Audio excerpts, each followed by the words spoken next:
नमस्कार. श्री शिव महापुराण कोटी रुद्र संहिता अध्याय क्रमांक 18 ओंकारेश्वर महात्म्य. श्री गणेशाय नमः. ऋषी म्हणाले, सूतजी, तुम्ही आम्हाला भक्तांचे रक्षण करणाऱ्या महाकाल ज्योतिर्लिंगाची अद्भुत कथा सांगितलीत.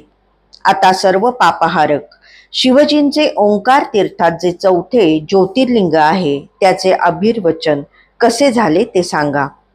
सूत म्हणाले, ऋषीजन हो, एकदा मुनिश्रेष्ठ नारद गोकर्ण क्षेत्री गेले. तेथे बराच काळ भगवान शंकरांची सेवा केली. त्यानंतर ते विंध्य पर्वतात गेले. त्यांना पाहून विंध्याचलाला आनंद झाला. त्याने त्यांचे पूजन केले, त्यांचा यथोचित आदर सत्कार केला व म्हणाला, मुनिवर्य, माझ्यापाशी सर्व काही आहे, कसलीही कमतरता नाही. हे त्याचे दर्पयुक्त बोलणे ऐकून नारदांनी दीर्घ निश्वास टाकला. ते पाहून विंध्याचलाला मोठे आश्चर्य वाटले. त्याने विचारले, मुनिराज, तुम्ही दीर्घ निश्वास का टाकलात? तुम्हाला माझ्यामध्ये काही न्यून दिसले का? नारद म्हणाले, विंध्या, तू बलवान, विशाल आणि सर्व प्रकारच्या समृद्धीने संपन्न आहेस, हे खरे, पण मेरू पर्वताची तुझी वेगळी ओळख आहे. तो सर्वात उंच आहे.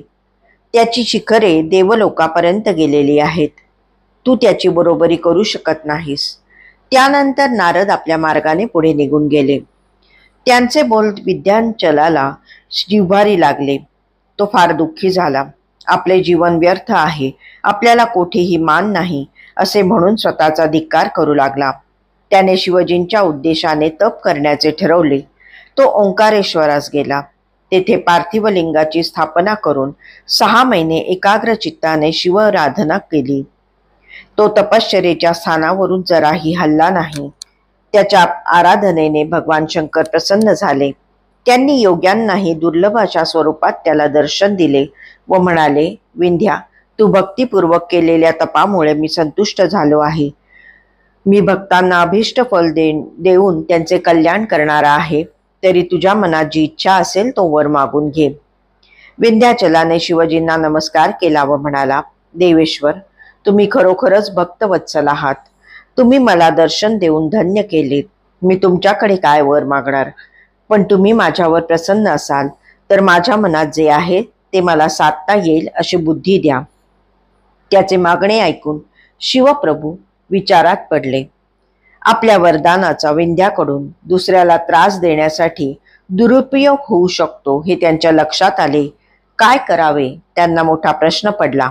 पण तरीही भक्तावरील प्रेमापोटी त्यांनी वर देण्याचे ठरवले. ते म्हणाले, ठीक आहे, जशी तुझी इच्छा असेल तसे कर. त्या वरदानाने विंध्याचलाला फार आनंद झाला. त्या शुभ प्रसंगी देव आणि ऋषी तेथे आले. त्यांनी शिवजींची पूजा केली व म्हणाले, महादेवजी, आता तुम्ही लोकांच्या कल्याणासाठी येथेच निवास करा. त्यांच्या विनंतीला मान देऊन त्यांनी ओंकारलिंगाचे 2 भाग केले. अर्थात ओंकार लिंगामध्ये ज्योतिर्मय स्वरूपात असूनही त्यांनी विंध्याचलाने स्थापन केलेल्या पार्थिव लिंगातही ज्योतिर्मय स्वरूपाने निवास केला. ते ज्योतिर्लिंग परमेश्वर अमलेश्वर नावाने प्रसिद्ध झाले. ही दोन्ही ज्योतिर्लिंगे वेगवेगळी असूनही एकरूप आहेत, म्हणून पार्थिवातील परमेश्वर हे ओंकारेश्वर व अमलेश्वर या दोन्ही नावांनी विख्यात आहे. ओंकारेश्वर आणि अमलेश्वर ही ज्योतिर्लिंगे भक्तांचे मनोरथ पूर्ण करणारी आणि त्यांना भुक्ती मुक्ती देणारी आहेत. देवांनी आणि ऋषींनी दोन्ही लिंगांची पूजा करून भगवान वृषभध्वजांना संतुष्ट केले. त्यांच्याकडून अनेक वरदाने मिळवून ते आपापल्या स्थानी गेले. विंध्याचलही प्रसन्न चित्ताने स्वगृही परतला. त्याच्या मनातील सर्व दुःख नाहीसे झाले होते. ऋषींनो, जो मनुष्य येथे येऊन शिवपूजन करतो त्याला कधीही गर्भवास सोसावा लागत नाही.